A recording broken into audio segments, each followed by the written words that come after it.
So the British Shorthair and British Longhair are a very calm breed. And they are very affectionate din. Tapos they are a low energy cat. Ibig sabihin, hindi sila mahilig tumalon sa mga high places. Yes, very chill. Yeah, very chill. So mas gusto nila yung nasa floor sila. Pag binubuhat sila, medyo uncomfortable sila doon. Also, in terms of the physical aspect, when you say British Shorthair, British Longhair, kailangan round ang features. So ibig sabihin, yung mata, medyo rounded. The nose is short, the ears are small. Yes. Tapos hindi siya nasa gitna eh. Medyo Dapat nasa gilid side siya, konti yes. siya. Basta pag tingnan mo siya, kailangan mo siyang bilog. Pati katawan niya, kailangan mo kang bilog din. So also they are a medium to large breed. So ang weight nila when they are full adult is like 8 to 12 mga ganyan kilos. So ganyan. And they are a low cat. So ibig sabihin medyo short ang legs nila and arms nila.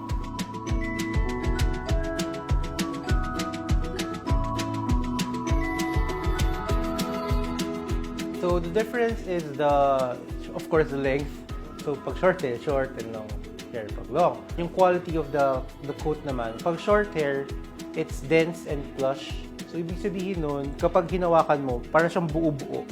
Tapos pag hinawakan mo siyang ganun, kailangan may handprint ka. So pag tinanggal mo yung kamay mo, nandun yung parang itsura ng hand pa rin. Dapat parang pag hinawakan mo, nakabakat yung kamay mo doon. Merong parang imprint. So yun ang parang to check the quality of the short hair cat. Pag long hair naman, syempre mas maganda pag long. Tapos luxurious, so medyo ano siya? Full. Sobrang kapal ng buhok niya. Oh, sobrang kapal. Sobrang haba. Tapos yung hair strands niya, hindi siya lying with the body. Oh, So, hindi siya parang nagre-bond. Dapat medyo ano siya, paano ba yun? Ano May tawag sa volume. ganun? Oh, may dapat volume. may volume siya. Hindi dapat nakadapa yung buhok pag Tapos long pag hair. ginawakan mo, hindi dikit-dikit yung hair. So yun ang long hair. Tapos yung tails naman nila are tapered. So ibig sabihin nun, at the base, they're wide. And then going to the tip, it's supposed to be... Panipis ng panipis, yes. Pero yun yung difference against sa coat. Pero like I mentioned earlier, dapat rounded pa rin sila and things like that. Sa totoo lang, sobrang cute kasi nila. Sobrang taba nila. Compare sa mga normal na nakikita natin sa na normal cats, domestic cats sa Philippines. Pag nakita mo sila, sobrang bilog, sobrang taba, ang cute. Kaya siguro siya sumikat dahil doon. Sa sobrang cuteness nila.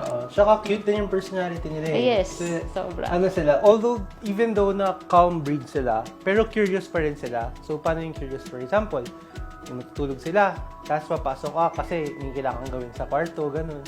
Magiging curious sila doon, parang titignan nila kung ano yung gagawin mo, ganun. Lagi silang paano ba, chumichismis sila. Mga chismoso, sila. ganun sila.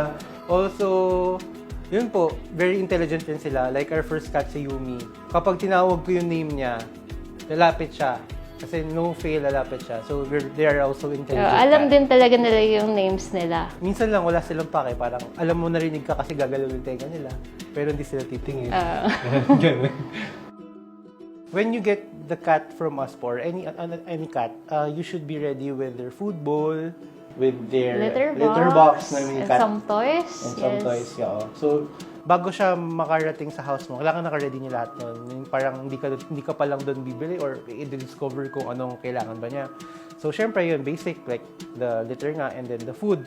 Tapos, you should give them a small space first. So, for example, bahay mo medyo big or lagay mo siya sa room mo, doon muna siya, in a quiet and calm place para maging confident siya sa new location nila.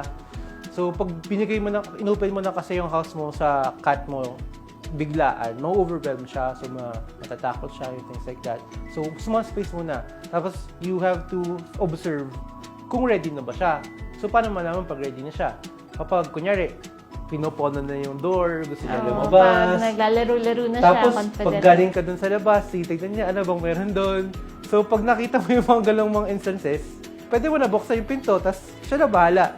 So, may mga ganun tricks on how to do that. Tapos, kunyari, meron ka din existing pet or cat.